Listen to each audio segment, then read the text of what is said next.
Welcome to the Author Revolution podcast, where change is not just embraced, it's celebrated. I'm Carissa Andrews, international best-selling author, indie author coach, and your navigator through the ever-evolving landscape of authorship. Are you ready to harness the power of your mind and the latest innovations in technology for your writing journey? If you're passionate about manifesting your dreams and pioneering new writing frontiers, then you're in the perfect place. Here, we merge the mystical woo of writing with the exciting advancements of the modern world. We dive into the realms of mindset, manifestation, and the transformative magic that occurs when you believe in the impossible. We also venture into the world of futuristic technologies and strategies, preparing you for the next chapter in your author career. Every week, we explore new ways to revolutionize your writing and publishing experience. From AI to breakthrough thinking, this podcast is your gateway to a world where creativity meets innovation. Whether you're penning your first novel or expanding your literary empire, whether you're a devotee of the pen or a digital storyteller, this podcast is where your author revolution gains momentum. So join me in this journey to continue growth and transformation. It's time to redefine what it means to be an author in today's dynamic world.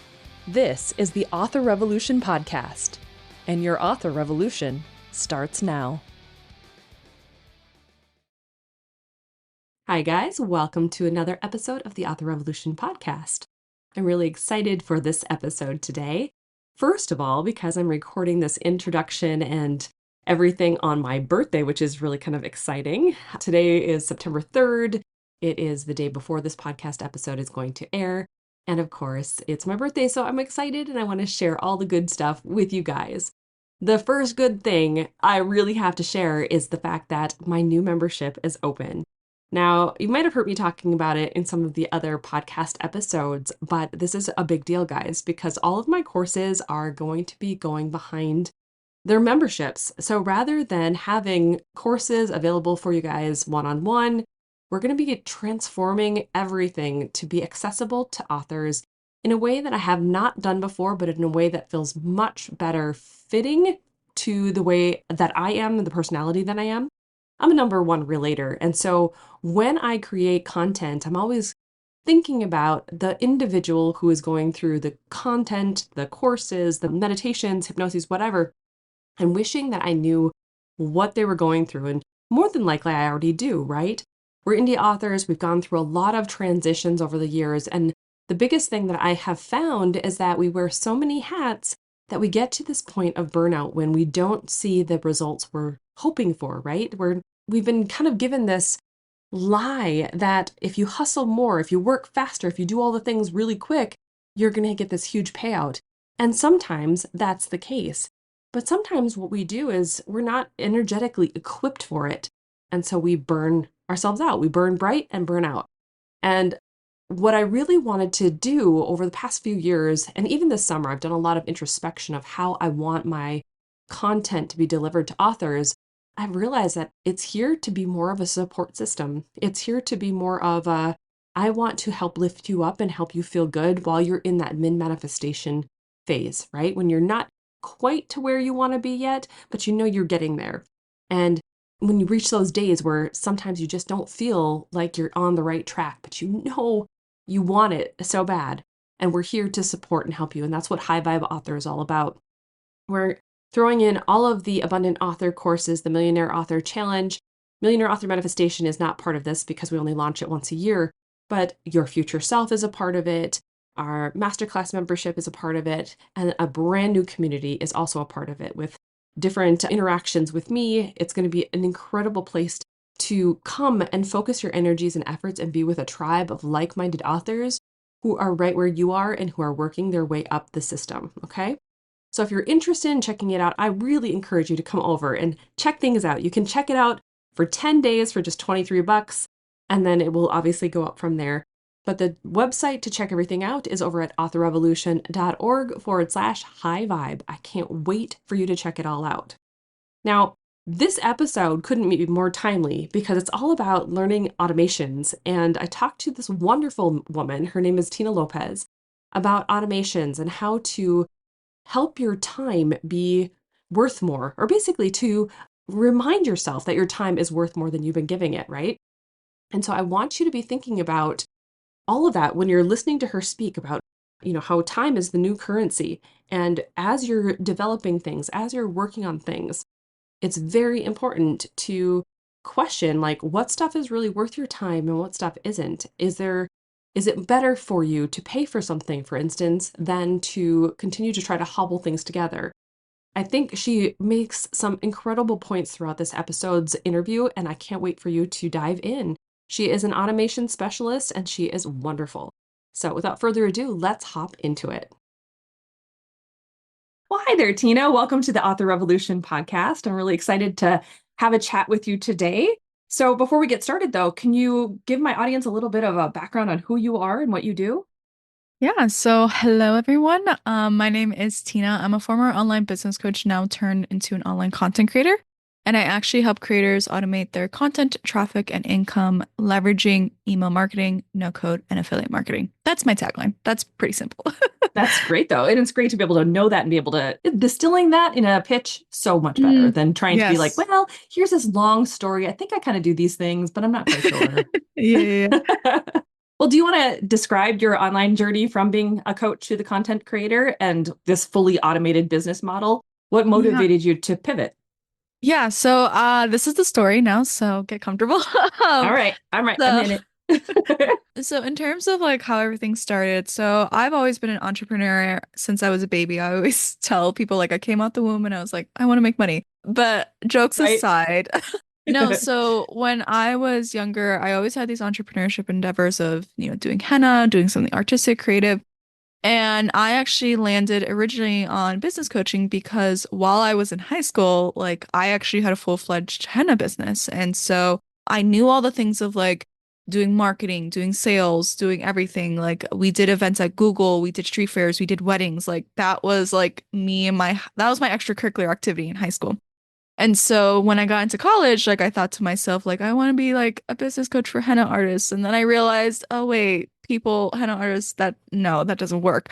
And so I pivoted into serving life coaches, so business coaching for them, because I still had all this knowledge that like genuinely works. And so I still want to pass that down. And like I always love the coaching space. So I decided to target life coaches and that was a really great run in terms of like I was helping them land the first couple clients. Like, I truly am a big believer that business has the power to change your life. And so, seeing someone make their first $10,000 in their business or finally getting monetized and paid for what they're doing and what they love to do, like that is the greatest joy I've ever been able to see. And I kind of miss that now since I don't do coaching anymore. But the reason is, one of the things they say when it comes to a coaching business that I don't feel like a lot of people mention is like, yes, it can be very lucrative in terms of the money that you make, but in terms of like all the work you have to do, it's just a lot in the sense of like you have to do the sales calls, you have to do the coaching calls, you have to do the marketing, the email marketing. Like you're really like are a one person, business, especially if you maybe don't have the cash flow to hire a team. I did eventually hire a team, but like that ended up being a situation where I felt like a manager, not really like a leader. And I just didn't enjoy it. And so I got to a point where I was like super burnt out. And this is actually the very ironic point that I always tell people. And I'll call this term the money hangover because there was a period in my business where I made the most amount of money that I ever had. Like I would say maybe 5 times my corporate, net income or whatever. And so essentially with that, like it was great in terms of like, oh my God, I have so much cash in my business. But it was also very like a very weird experience in the sense of like, in the traditional entrepreneurship space, they're like, oh, like you have a bunch of money, like your life's gonna change forever. And I'm like, no, my life's pretty much the same. Just have more zeros in the bank account, but like realistically, nothing's really changing, and that's fine. But it's like it's a very like harsh reality because you've adopted this, maybe potential future like payout, but it's not matching that, right? And so that's really a hard pill to swallow.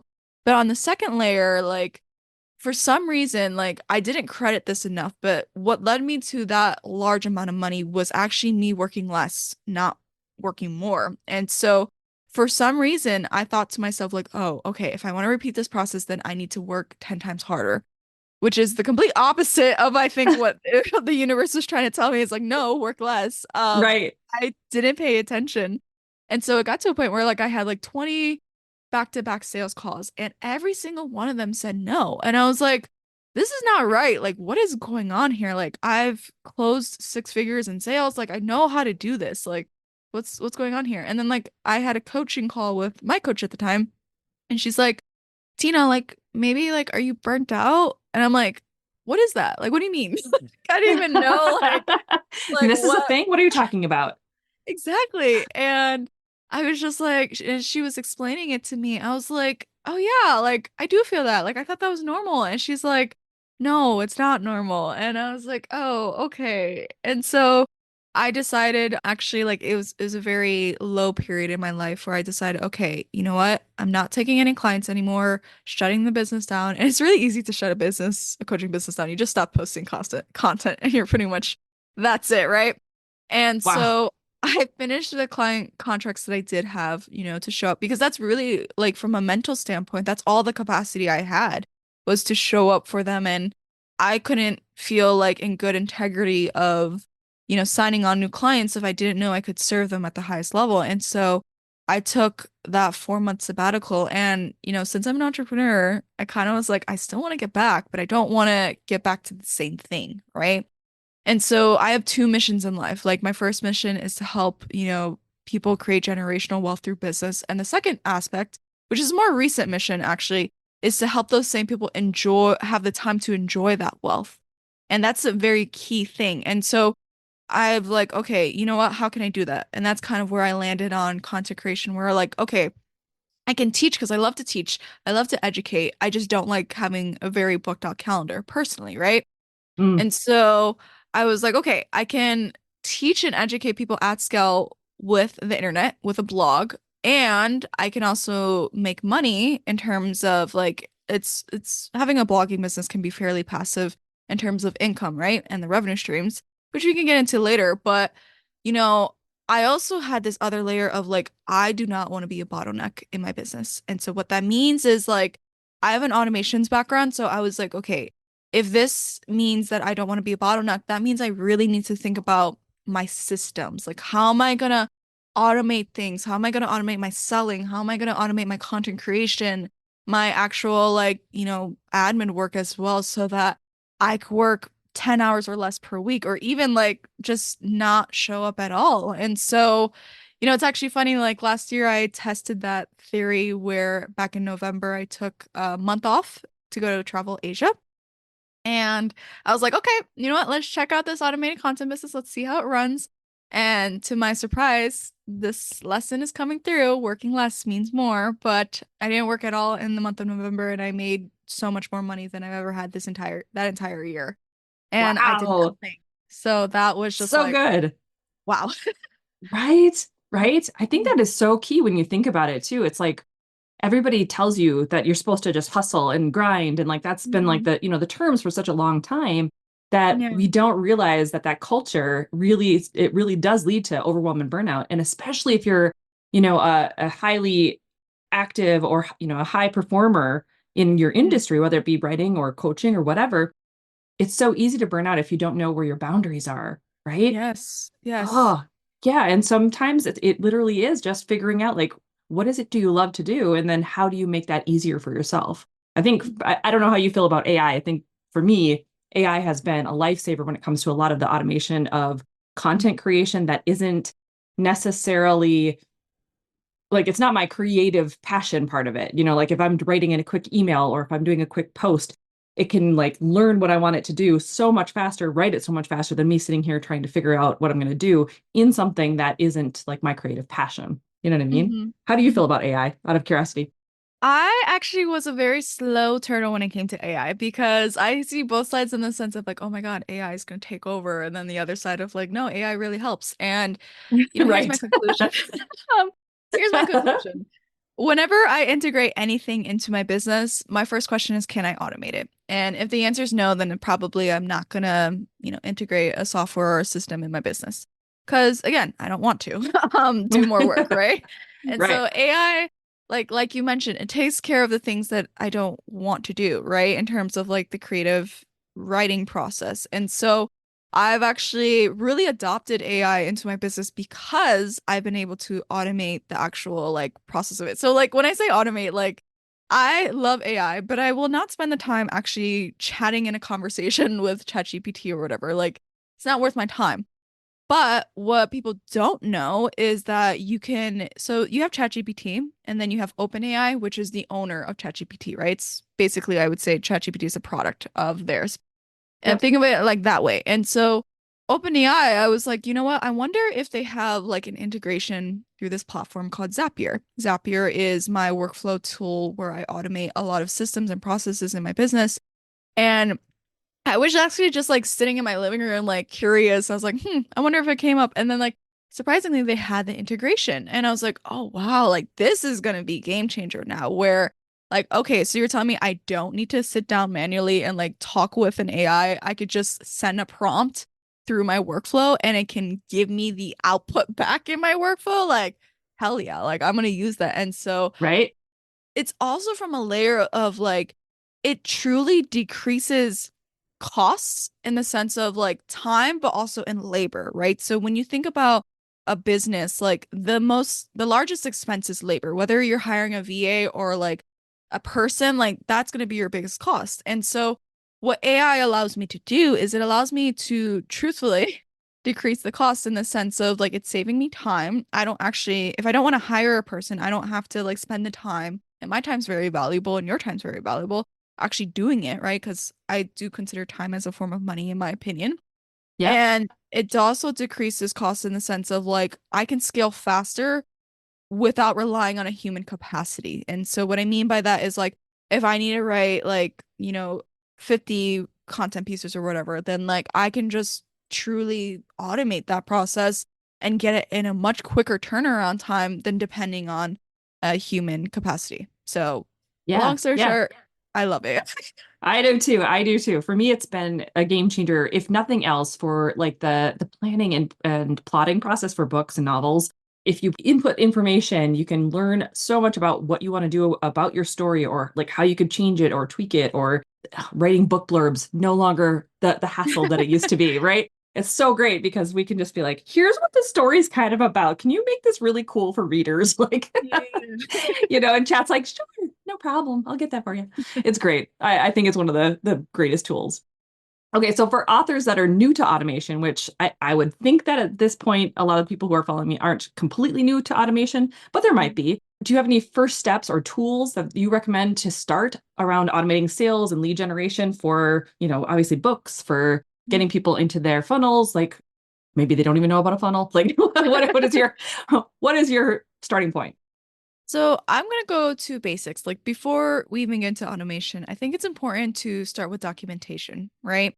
And so what I mean by that is like, here's what I do. Like whenever I want to create like an automation in my business, or I'm just noticing like things take a lot of time and I just want to get off my plate, like I actually write down and like try to draw in my notebook of like, okay, what are the steps that I do in order to like actually accomplish this task or this outcome, right? And so if I write the steps down, like write it like almost like in a workflow, like in the sense of like, okay, step A, I do this, step B, I do this, or step C, I go to this platform, right?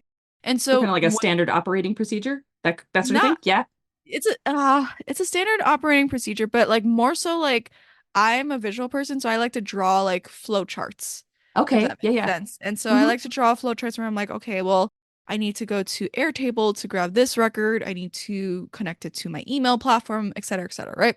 And so I'm like, okay, if I draw the steps out, then what I can do is I can say, what platforms can I leverage to automate that, right? And so the reason why I didn't like to do a flow chart is because the best tool that I use is Zapier. Zapier is a workflow automation tool.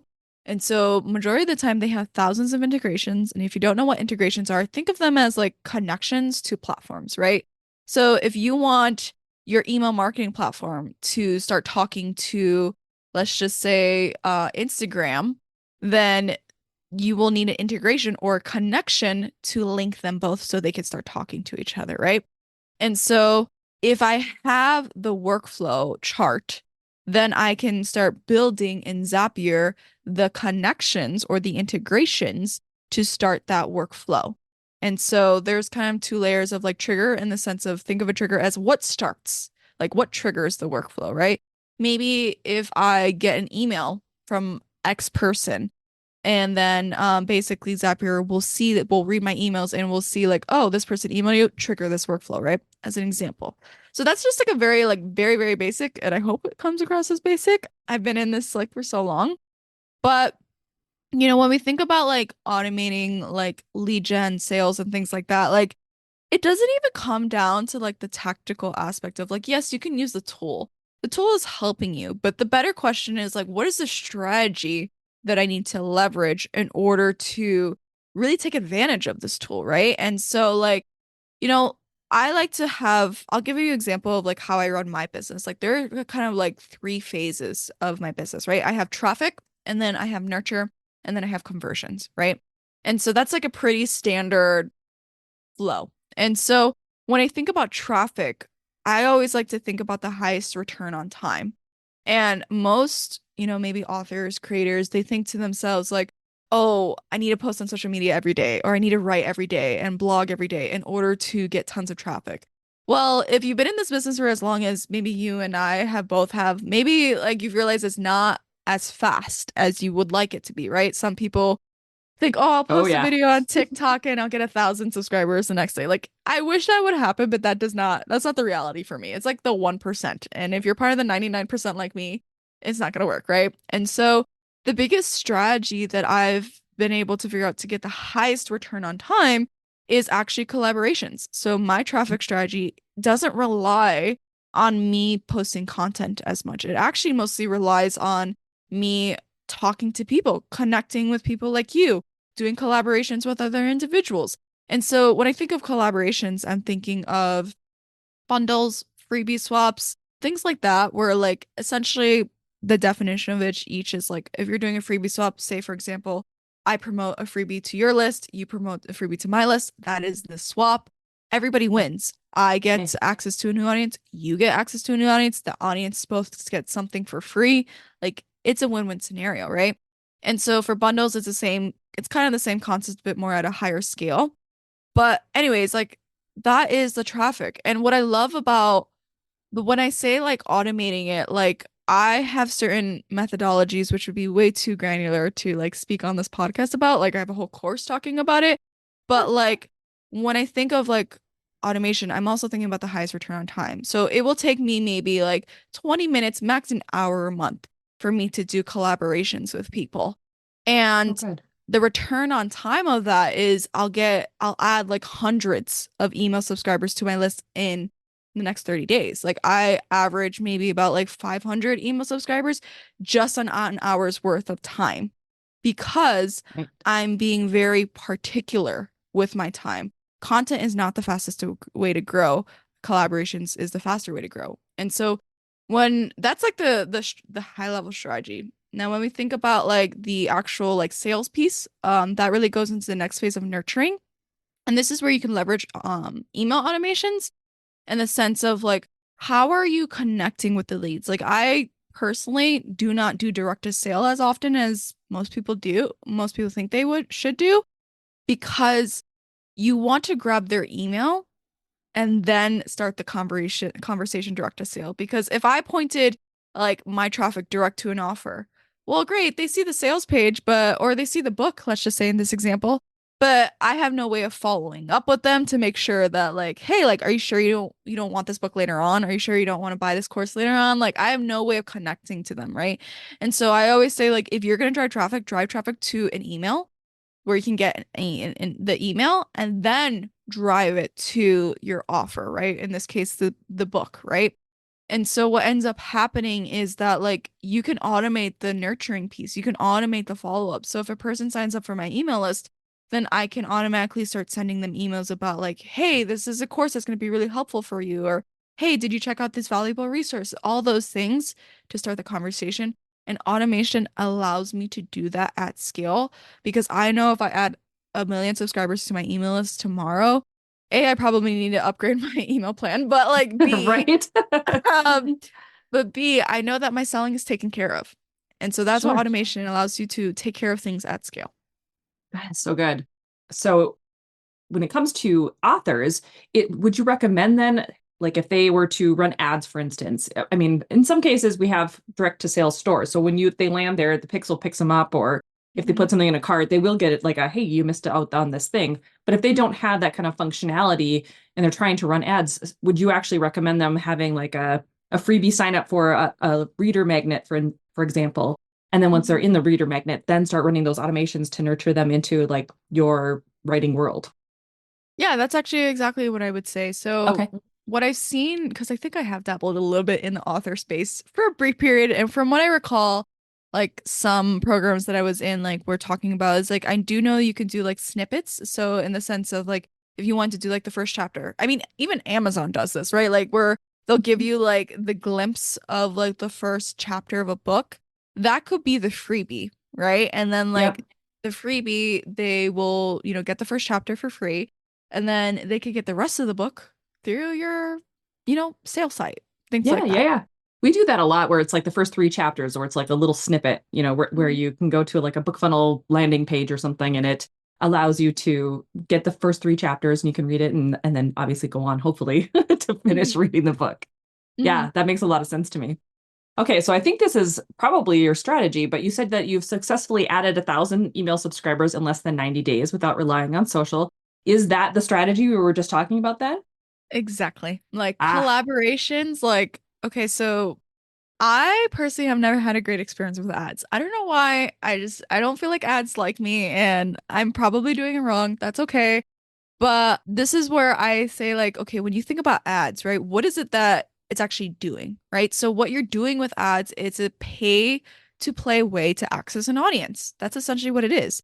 And so, like, I'm like, well, why not? Why do I want to pay for that? I don't want to pay for that. So, I'm like, if I want to access an audience, let me create a win-win scenario for everyone. Like I mentioned, like freebie swaps, bundles, all those things. Collaborations, truthfully, have been a way for me to get ad level reach for free. And so, like, when I think about what I'm doing in terms of my activities, here's what this hour a month breaks down to. Like, I'm applying to bundles, which maybe take 10 minutes per application to fill out.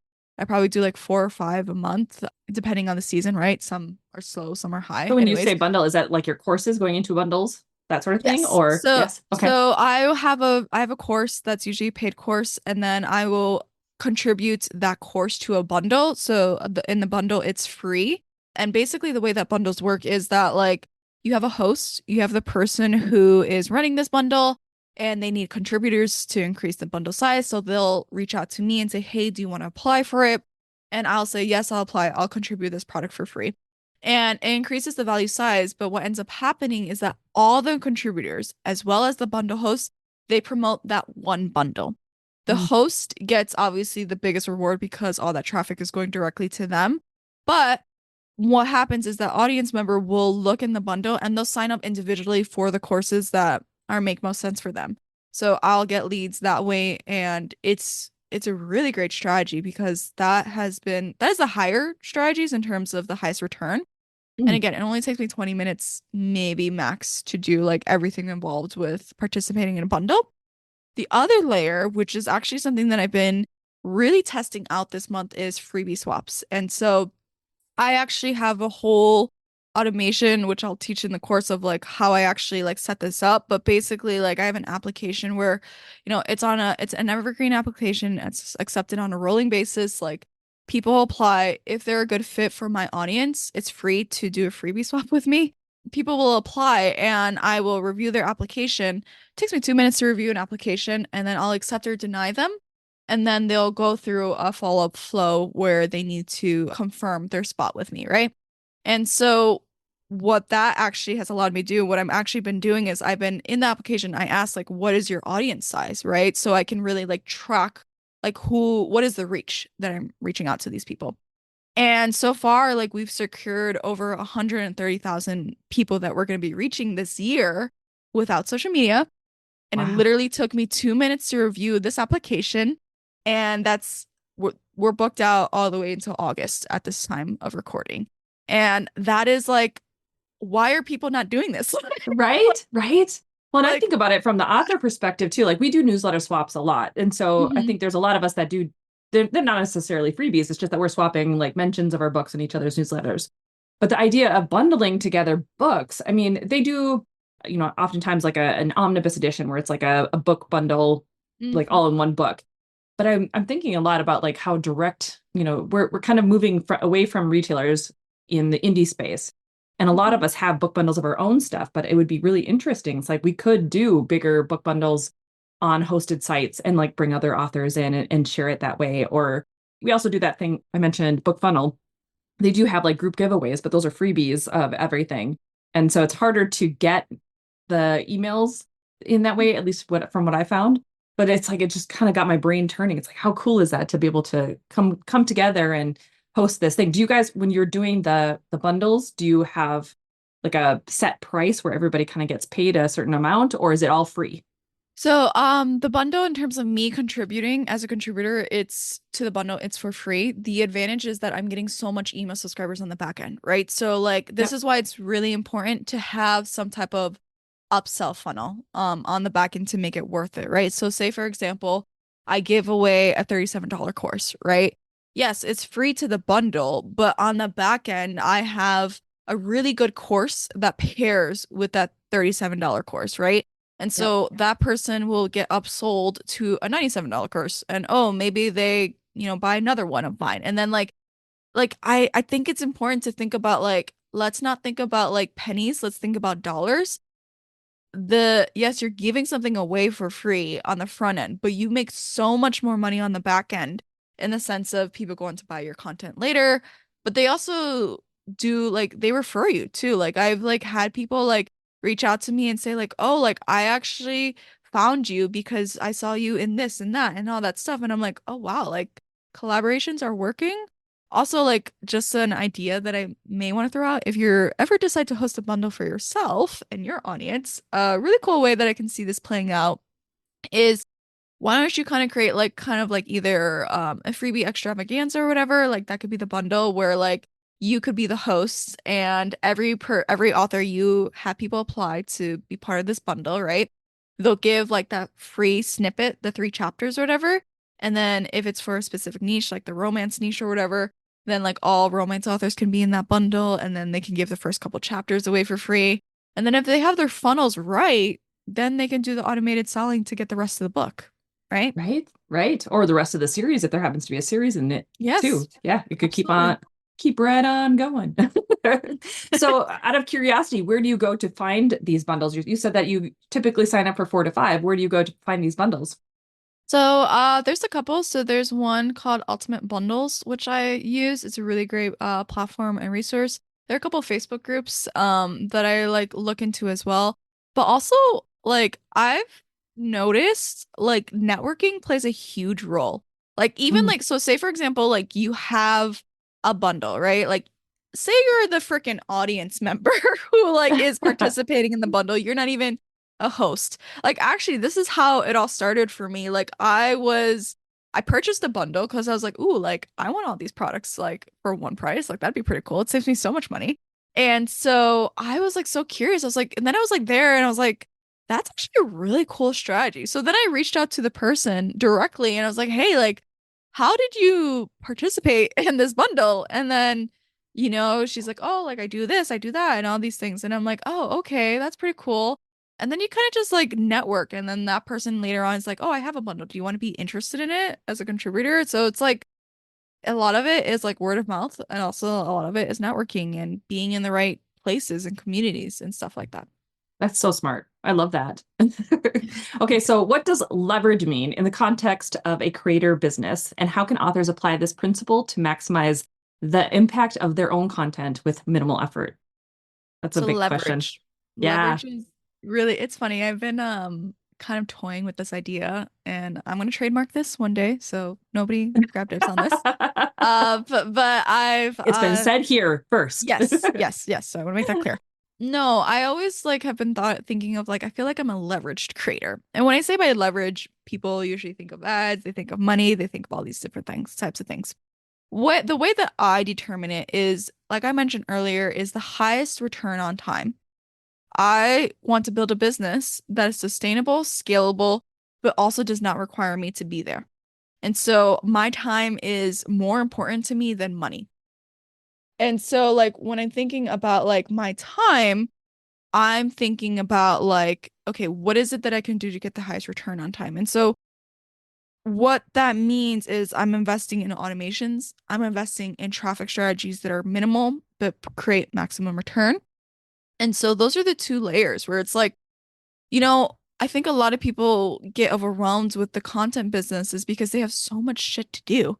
And like Yeah, it's just yeah, it's not necessary, right? And so like I think maybe one of my unique strengths is that like I like to simplify a lot. And I think a lot of people have a harder time simplifying than maybe making things more complex, right? And so what I mean by that is like thinking about the strategies that are direct in the sense of like, okay, like let's just go from the basic thing. Like, why are you posting on social media? What is the purpose behind it?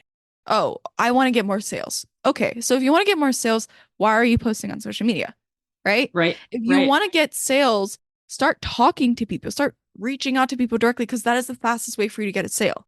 Not to create content, not to create a website, a blog, all these different layers before somebody can just reach out and talk to you. I think I think there's it's this that layer. fear, isn't it? It's like they Yeah, don't want to actually reach out to people because then they'd have to talk to them. Oh my God. I get it. I completely get Yeah. it.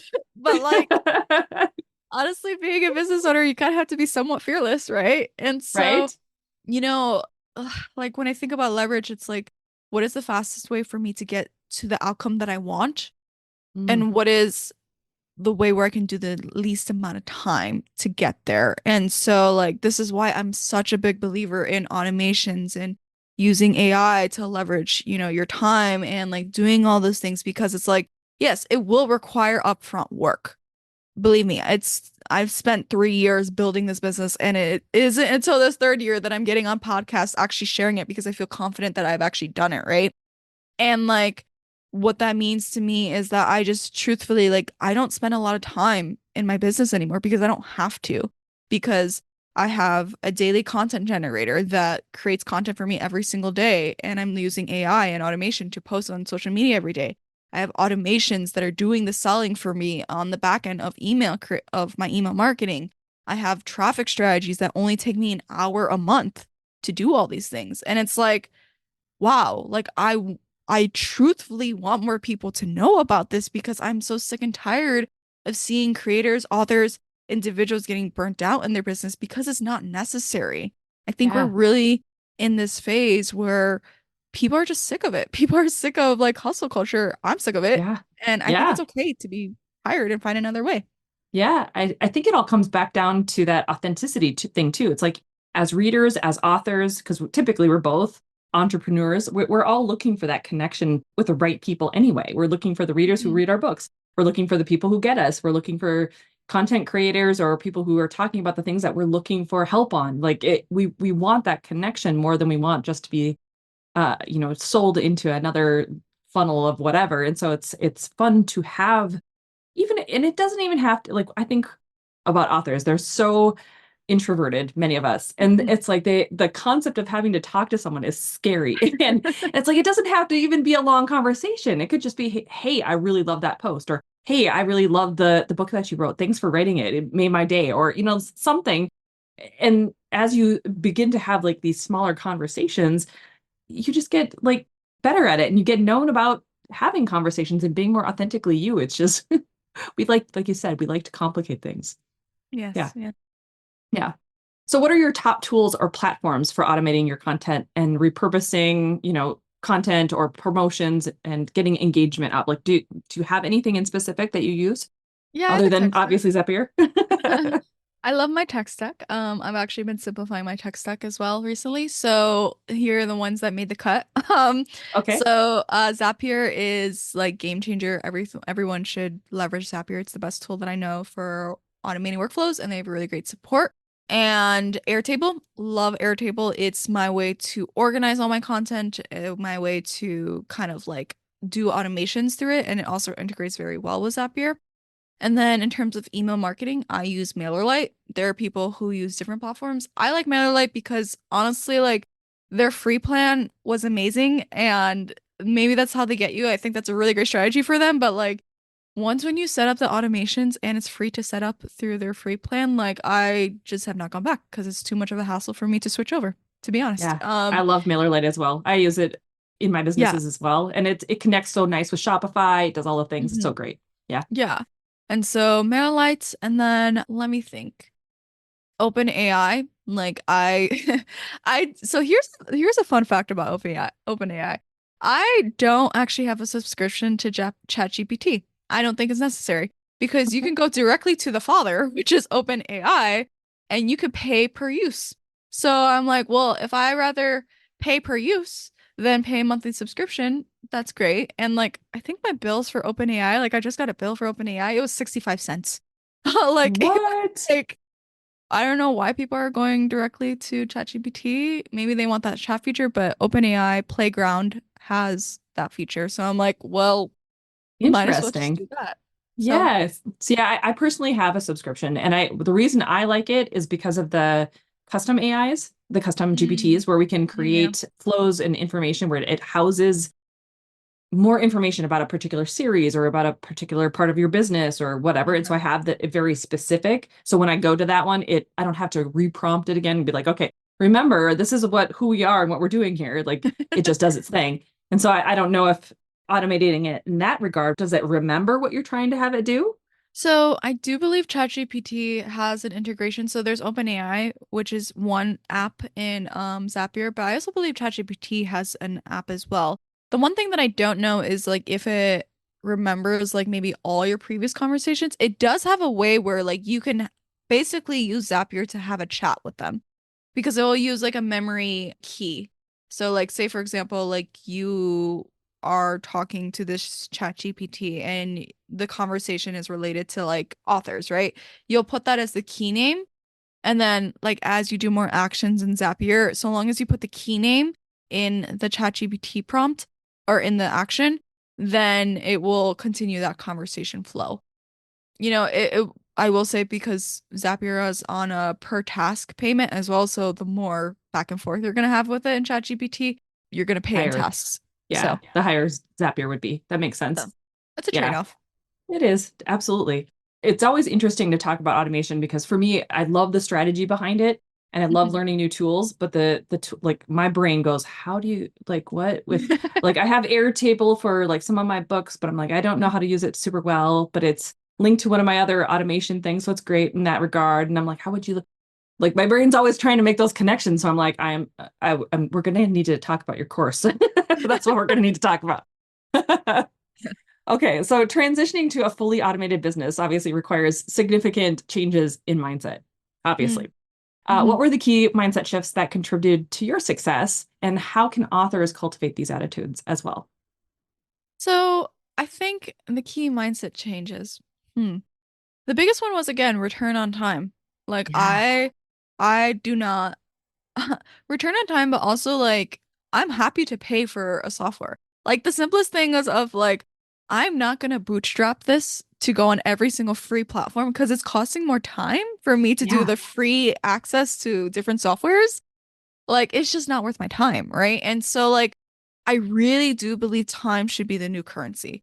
Like if this software is gonna save me 20 hours a month on doing this, then I'm gonna be paying the $50 subscription because my time is worth more than $50 an hour, right? And so Right. like that was one of the bigger shifts for me. But also like another mindset shift is like you gotta be creative. Like I truly like one of the hard things that was hard for me was that like I couldn't find anyone that was doing what I was doing.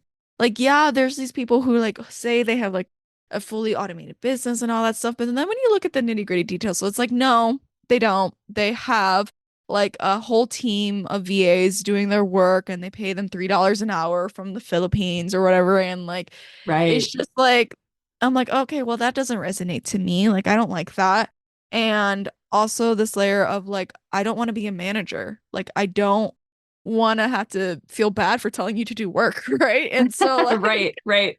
like I'd rather tell like an automation to do the work and like they work with me like 24/7, right?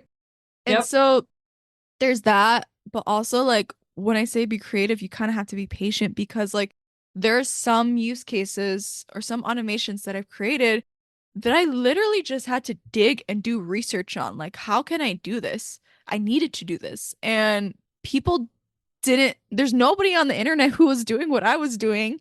And so, like, lucky for anyone who's listening to this podcast, because like I already figured it out, right? But Yeah.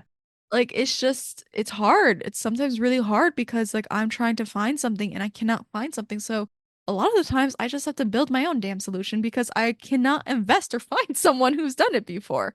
Right. That's so So, good though. Having that mindset of curiosity, it sounds like being mhm. curious enough to dig in and try to figure out like how can these things work and how can you leverage it in a better way than you're obviously doing right now or whatever. Like, and then not letting that resistance or that roadblock of not seeing someone else doing it hang you up and go like, oh, well, I guess I can't do it. Like being audacious Mhm. enough to be like, guess it's on me. Yeah, Like, yeah. absolutely. So good. I love that. That's such a good mindset to have. And it's obvious you continued onward with where you're going and why you've been so successful with it. Thank you. So when it comes to challenges though, when you've been setting up those automation systems in it, obviously the lack of others doing it aside, did you have anything big that you had to overcome that you had to like push through? And are there any pitfalls that authors maybe need to be aware of? So I don't know if this can relate to authors, but I think it's more of a confidence piece. So I'll give an example. There is this course actually that I created. It's our $9 daily content generator. And I'm not here to sell you the course or whatever. I'm just here to tell you about like how I created it, right? So the $9 daily content generator, I did not want to create it actually for a very long time. I had it in my business. So our daily content generator is an automation, it's a workflow. And actually, I recently got a testimonial from an author who uses it, and she said it's been great. So I'll get to that in a second. But what ended up happening was last year I had this daily content generator, I called it, in my business. Basically, what it does is it's an automation. It randomly goes to my content database, pulls a random piece of content, and I use AI to spin it to post Instagram Reel, to YouTube Short, to Twitter thread, LinkedIn post, all those things, right? It's an automation that goes on daily. I don't touch it. I don't use it. It just creates content for me. And I think Oh, good. that like it was like, okay, like that's going to be very helpful, right? Because I knew that for me, I get burnt out with creating content. I'm like, screw that. I need to automate things. So this is what we did. Right. And like, this is where AI got really popular. And so I created that. It was a year in my business that I've done that all of last year. And a lot of my creator friends would tell me, like, Tina, like, can you just create the damn thing? Like, can you just like sell it to me? Like, I will buy it. And I was like, no, no, I don't want to because I'm like, what if people are like gonna say, like, no, I don't like that. I don't like the way it looks, or like it's too difficult. Like, I'm a very technically savvy person, I would say. And I'm like, what if people come to me for technology and like, I don't know. Like, I just don't want to deal with that personally. And then I got to a point where like one of my friends, she was telling me like how burnt out she was. And I was like, I told her, I'm like, I can't relate. Not in a bad way, but like in a way where it's like, I'm sorry you're going through that. And I kind of realized I'm like, you know what? I'm being selfish. It's really not about me anymore. It's really about like the individuals who are exhausted trying to compete with some algorithm that doesn't serve them, right? And so I'm like, Right. let me just do it. So I created it. So I had a goal actually. I don't create anything, by the way, unless like I get paid to create it. So I'm a very big believer in pre-selling. And so I created it at $9 because for me it's not really a ton about money. It's really mostly about like helping people. Like my problem is, with that mission of helping people have the time to enjoy that wealth. Like if I can help people save time, that's when we do it. And so my goal was like I always do a pre-sale period of like 2 months just to give it to like a good grace period. And I said, okay, like 10 students. Like that's $90. Like I just want 10 students to validate it. sent an email and I was on an email on a Friday and then like the next a Monday like I got 10 sales. And I was like, oh shit. Like, okay, well, I guess I'm a Universe is creative. like, got this. And I was like, okay, you know what? That's fine. And this was an internal goal, right? And I was like, you know what? Like that's a fluke. Like it's not real. It's not happening. So like let me like try to shoot for 20. And then like a week later, we got 20. And I was like, oh fuck. I was like, oh damn, okay. And then by the time the end pre-sale went through, we had over 40 students that That's bought great. the pre-sale. And I was like, oh shit. Like I guess I people like Guess I'm making this thing. yeah, and I'm like, guess I'm making this. And now we have over 100 students who bought that $9 offer. And it makes me really happy. And the one thing that I will say is that like I was just curious because a lot of people like to buy courses, but they don't really like to like implement them, right? So Mm, I was just like, okay, well, like, does it actually help people? And so an author, a young writer's author, actually ended up buying the course. She actually did a whole testimonial for me. And she told me, she's like in the video, she's like, I was looking for something that like could do exactly this, but like it doesn't need to be me. Like I don't want to hire a team because that's expensive. I don't want to like actually do the work because it's so much time. And she's like, I saw this on Instagram and like I purchased it. And she's like, when it was $9, I thought it was like a no-brainer. And I was like, yeah, that was the whole point on why I made it $9. And great. she said in the video, she's like, it's the best thing ever. Like I set it up, she set it up in her business, and now she doesn't have to worry about content. And that was literally the type of testimonial that I wanted, where I was like, I just really want to help people save time. And like that helped people. And the way that I can relate this to maybe authors to your original question is like a lot of the times, like you're gonna create something that's good for you and you're gonna think nobody wants it. But like literally just put it out there. Like you don't need to create the thing that you're not sure people want, like, but just like put it out, do a pre-sale, test the waters, right? And if it works, great. If it doesn't work, also great. That means you didn't waste your time creating something that nobody wanted, right? And Yeah. like it's just the courage just to do it. Like it took me over a year to say like, oh, okay, I'll do it. And I really kicking myself because I'm like, damn it, I could have done this last year. But a Right, lot of right, it was just like it took me a year to get the confidence to even sell it. And that was right, it. right. Isn't that funny? I think sometimes we do just hang ourselves up with all those what ifs and oh, I want, especially if you have a thing tied to it. Like I really want to help people with this thing, but what if they don't like it? Yeah, Yeah. and then all of a sudden it's like Yeah. you trip yourself up, and the next thing you know, you've gone down a weird tangent rabbit hole somewhere, and you're like, Mhm. what? Yeah. What's happening right here? Yeah, it's so funny. Or we tell ourselves, oh, I don't want to do this thing. For me, it was I never saw myself writing romance ever. I was an urban fantasy author. That's it. That I love the urban fantasy thing. Fast forward 12 years later, and I'm like, I'm so burnt out with fantasy right now. I just want to do something different. Now I'm rom-com too. So it's like, you Love never that. say never. Like sometimes you just say you don't want to do something, and then all of a sudden you're like, oh, but if I twist it just a little bit, I could do that. Yeah, that sounds like fun. Sometimes we just have to look at it from a slightly different angle. Yeah. Absolutely. So where do you see the future of automation in the creator economy heading, especially for authors? Like, do you foresee more AI being integrated into everything, or do you think there are other emerging technologies that are going to, kind of take off and we should keep our eyes on? I think AI is going to be really helpful. I don't think it's going to replace like the human element of like AI is great, but it's not perfect.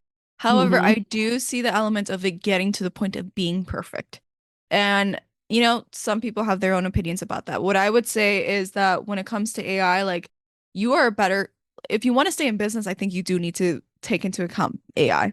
And I'm not trying to Agreed. say this in a bad way, but like I see lots of businesses using AI because it is such a time saver and it's also such a huge cost savings. And like, even from the element, I don't think it's going to replace you. I think it's like a lot of people take AI as like, oh, it's going to take my job away. No, I don't think it's going to take your job away. I think it's going to be a new skill set that is required of you to leverage, right? Hmm. Because like humans are more powerful with AI. Doesn't mean AI is the all great being that people are probably scared of, right? Like, Yeah. I think it's like just a tool in your tool stack. It's kind of like it reminds me of like, how computers back in the day were such a big thing. Like, oh my God, you don't need to use a typewriter. You can use a keyboard, right? And so, like, Yeah. that was revolutionary. People were thinking, like, oh, my job's going to be done. Like, no, it just makes your job more efficient. Like Yeah. we're in a knowledge worker society and like you need to leverage the knowledge that you have at your disposal. Yeah, absolutely. Well, and plus you can like there are aspects of your job as an author that maybe you're not the greatest at. Copywriting may be one of them. And Mhm. mentioned book blurbs. Like it can you could be like, Brian Cohen, I'm so sorry. I'm using you as an example, but you could be like, hey, I really would like to be able to write a book blurb based off of my book. Here's the synopsis that I know of my book so far and the things I want you to focus on. Here are the tropes I want you to know. Using like Brian Cohen's greatest like hits, so that we can create a book description. Go ahead and make one for me. And it will understand Brian Cohen and what he's trying to teach and how he does. And so you could create something so simple, especially when you've been, working at it and it isn't clicking in your brain. I think sometimes that's the hardest thing. And so when you can tell it exactly what you want and how you want it done, it just all of a sudden makes everything so much easier. And then you just tweak it. Like if you don't like how it created it, just tweak it. It doesn't Mhm. have to be everything. It's great. Absolutely. Yeah. Okay, so what advice would you give to authors who are intrigued by the idea of automation, but they're still unsure like where to start? Like can they tiptoe into things or is it one of your courses? And if so, like where do they go to find that? So if you want to tiptoe, I think I did allude to this earlier. I think the best course in terms of not to toot my own horn, but I do think the $9 daily content generator, like we do have a testimonial from an author. And so I think that's a really good place to start. It's accessible, truthfully, like it's affordable.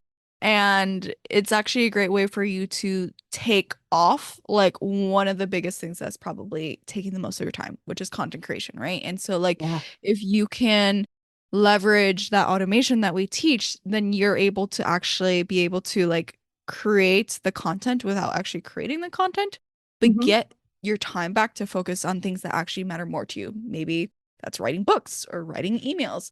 But at least the one thing you guarantee is that it's not going to be creating content for an algorithm. Right? How long does it take to implement all of it? Like if they were to start with the No, course and get everything going, how long does it take to put it in place? I think the course is maybe like 90 minutes total. Like, Okay. you can get it done within a day. Like, I am a very big person, like, since we think about return on time, like, I cut the fluff. Like, my course Right. is very, like, straightforward, simple to the point. And, like, in terms of, like, actually setting it up, like, I've laid out the course in such a way where it's like, here, like, it does need to be done chronologically. Like, you can't skip steps, right? Because, like, Yeah. the first thing is like a lot of it is preparation in terms of you need to get your API keys, you need to go sign up for these softwares so that you can actually do the automation, right? And so Yeah. that's like the front part of it. The very like one video I think is like maybe 30 or 40 minutes long, but that's actually like me. I literally walk with you and I film a video. I'm like, let's build it from scratch together. Like, Yeah. here's the document that I give you in this course. Here's on the right side the workflow. Like, I'm literally just pointing you to the document, pointing into the automation. We're doing it together on the video recording, and that's been helpful. But it, like with all things, like with courses, like it takes you as long as you want it to, right? And Right? so, you know, if you want to get it done within a weekend, you can. If you want to get it done with a day, you can. If you want it to take a month, you can also do that. But that depends on So you. so good. Is there a course that it flows into then? Like what, let's say you get that done and now you want to start integrating more things in your author business. Is there more to be able to check out? So we have I would say three flagship courses. So we have our $9 daily content generator and then we have our audience profits course. So that's kind of everything that I taught about or talked about using bundles, freebie softs, collaborations to grow your audience because I like to think of this in phases, right? So like if you're a creator, like there are three things you need to focus on. You need to think about traffic, you also need to think about money in terms of how do you get money, right? So the Yeah. daily content generator covers your basis in terms of helping you build a brand. Because when I think about content or social media, I would say the only reason why I use social media is to build my brand, but I'm not relying on it to actually grow my leads. Like if it brings in leads, great, but that's not my main source, right? My main source of leads is collaborations. And so that's where audience profits comes in, where actually like can leverage collaborations. It teaches you the strategy for that.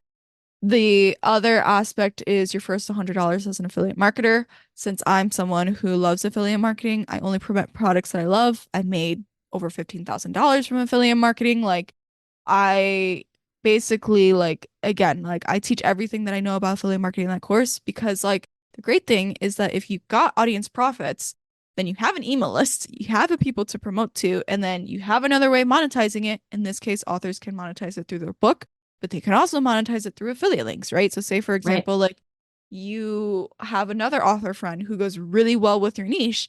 Why don't you just use affiliate marketing? Like Right. Right. leverage that. Yeah, that's so smart. Okay, so where can my audience go to find all the things? Like, is what site should they go to get signed up for the course? So if they want to sign up for the course, I will send you the link to add to the show notes for the $9 daily content generator. But I've Perfect. also, since we touched a little bit on email marketing, I've actually would love anyone who's listening to this podcast. I've given you specifically our welcome email template. It's usually $9, but I'm giving it to you completely for free. You just need to use the coupon code podcast24. And this welcome email template has been perfect for me because it actually allows me to filter and see like who's the right people for on my list and who's not people that shouldn't be on my list. It gives people that kind of filter aspect of it. So I think It's it's so really cool. good. Yeah, and I will make sure that the show notes include all of that information for sure. So, Yes. well, Tina, thank you so much. I would love to pick your brain all day long. We'll have to bring you back and talk more because Yes. we obviously we didn't get into really affiliate marketing or any of those things. So I would love to have you back and chat again. But thank you so much for being here today. Thank you for having me. Happy to be here. All right, guys, there you go. Isn't Tina awesome? Well, thank you so much for tuning into today's episode. I think it was a real eye opener for me when I first recorded this. I was still in the throes of the course that I was doing for Jen Sincero, trying Badass to 8 weeks or 8 weeks to Badass, I think is what it was called. And I was looking into automations and I was trying to figure out how to lighten my own workload. This past year has really been eye-opening, I think, for me when it comes to burnout and when it comes to like really feeling the effects of doing too much with too little return. And what I mean by that is, I have three pen names. I have Author Revolution, I have the podcast, and then I also have a couple of freelance clients, one of which I just recently let go. And I've had them forever, like before Author Revolution even became a thing. And so now it's like this time of cleansing, this time of kind of releasing things that aren't working or that are no longer serving me or lighting me up. I'm learning more about human design. I'm kind of going into a lot of energetic work and learning how to realign my energy and my system. And I'm finding that I have, normally I'm a manifesting generator for any of you who are interested in human design. And so I can generate quite a bit of energy with all the projects that I have going on, all the things that I'm doing. But there is a certain level where when I don't see the results personally that I want, I will start to spin out, right? I will start to feel dissatisfaction or frustration. And when I operate from that place, manifesting generators are operating from their misaligned place. And so even though success comes, even though things are working in some degree, they're not working to the way I want to see them. And so then I try to strive more. Maybe you can relate to this, right? You try to do more thinking, okay, I just need to pivot. Oh, I just need to do this thing. Oh, I just need to whatever. And this past summer really put into sharp contrast that I need to do less. I need to do less and not more. And so there's been a lot of introspection going on and a lot of thinking about, what is the most important part of my author career? What is the most important part of doing Author Revolution? Why am I going through all the work of Author Revolution? Like the podcast makes no money, right? There's no money in it. It's just my love of authorship, of writing, of publishing, of learning new things and wanting to share that with you. And that's the reason I've been doing this for 251 episodes. But it's reaching a point where I'm not entirely certain that I want to continue doing it. And I'm not quite sure what that's going to look like yet. And so, I mean, don't get me wrong. I love the podcast. I love being able to talk to some really cool people, but I feel like it's possibly run its course and nothing's going to change anytime soon. Like I still have podcast episodes definitely through all of 2024. I've interviewed a lot of people, but I don't know. There's some changes coming, and I'm not quite sure what that's going to look like just yet. But I do know that you'll be the first to know. And if for some reason you're listening to this podcast and you're like, no, please don't stop, I would really love it if you would email me and let me know that because it's really hard as a content creator, as an individual who's doing this all, behind my own microphone, looking at my own screen, to know whether or not this is even making a difference, whether this is even, impacting you in any way, shape, or form. And that's really what I want to be doing, right? I want to be impacting you to make better decisions, to change your perspectives, to challenge your perspectives on all sorts of things. So not just indie authorship, but just life in general. And it's hard to know that, just being a solopreneur, doing all the things. And at a certain point when you're doing so much, it's just not sustainable.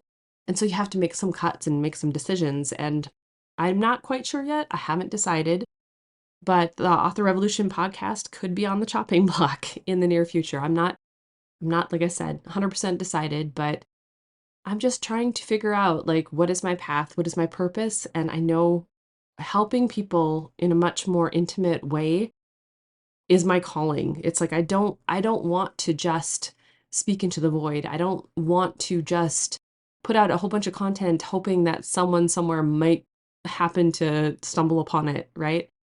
I want to see my students one-on-one. I want to be able to, laugh when they tell silly jokes. I want to know that they have, ups and down days. I like to know when their books are launching. I like to know how I can support. And I think that's part of the reason why I was called to create these memberships rather than having just like all of my courses solo and trying to convince people that this is something that's going to benefit them. When a lot of times I think I'm kind of ahead of the curve. I'm out there studying things that are just a little bit further ahead than most people. And so not all of my content will resonate. And I get that, and that's fine.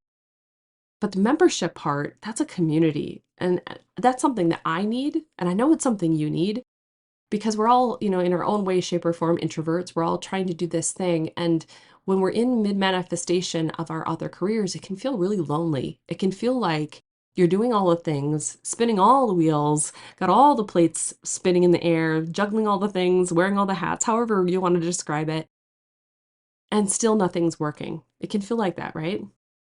And the more I think about how I differentiate myself, because that's seemed to be a big thing this year when I was interviewing different people and kind of weeding through my own, like, what is it that I need to learn here? Who are my people? I've learned that my differentiator is not just, oh, we're indie badasses. It's not just, oh, we're here to revolutionize the industry. We're here to revolutionize ourselves. We're here to choose for ourselves the path in which we are going to move forward and how we want our author career to look and feel. And in doing so, sometimes we have to make some hard decisions. And, like with Author Revolution podcast, is it going to be a hard decision to keep it or to nix it? Yeah, absolutely. I've been doing this for 5 years, guys. I don't know if I'm ready to pull the trigger, but I do know that let go is a big theme this year. And when I asked myself the question of what is it that I need to let go, this one kind of keeps circling back around. And so I don't know. I'm not quite sure how this is going to play out yet, but it's definitely something on the consideration pile. So at any rate, if you are interested in checking out the new High Vibe membership, I would love for you to check it out. There is an introductory trial period. You can hop in for 10 days for $23. Take a look around, have access to all of the courses, the content, the downloads, the meditations and hypnoses, like all the things. And you can do that by heading over to authorrevolution.org/high vibe. And of course, there's a community involved. There are Q&As that are involved. Like we'll have live sessions because that's my pride and joy. That's my thing that makes me really happy. And I hope that you'll check it out and maybe consider joining. We're here to lift each other up, and I am really ready to take on a new role or take on a new, I don't know if persona is the right word, but sort of like a new direction when it comes to Author Revolution. Now, the website itself is going to be revamped very soon. I don't know if you know this. If you're following me on any socials, I had like the world's worst cold for the past like week and a half, and I'm still trying to get over it. It's almost gone, but like it's still here just a little bit. I can feel my energies just kind of a bit drained yet, and I'm hoping to get back to my normal badass self. But right now, I'm still just a little bit wonky. And so once all of this has cleared up, once I'm back to normal, I'll be revamping the website and getting it to look the way I want the new vibe to look, the way I want the new vibe to feel. And of course, the biggest thing will be pushing high vibe membership, because I want to include and want to bring people in to a community instead. I want to be a part of something much bigger. And I think that's something that I even myself am lacking in a much bigger way, right? So at any rate, I hope you've had a wonderful August. We're now heading into September, like I said, and this month is going to be a game changer, I think. It's going to be a shift in energy. It already is a shift in energy. Like, we've gotten over Mercury retrograde and all the things, and so now we're kind of heading into the fall season, spooky season. We're heading into, Preptober next month. I'll be going to Author Nation in November. I'll be at Rave as well. So if you're in Vegas and you're checking things out and you want to check out books, I'll be bringing books to Rave at the end of Author Nation's conference. So a lot of cool things heading into the last half of this year. But I also know that there's a lot of changes on the horizon, and I'm not quite sure what they're going to look like. So at any rate, thank you for being a listener. Thank you for being here and doing all the things. I appreciate you so much. And remember, if you want to grab the show notes, head over to authorrevolution.org/251. I will have the link to Tina's website to be able to get her $9 content creator course, because that's a really great place to start, along with a few other things that she has talked about. In the meantime, I hope you have a great week, and go forth and start your author revolution.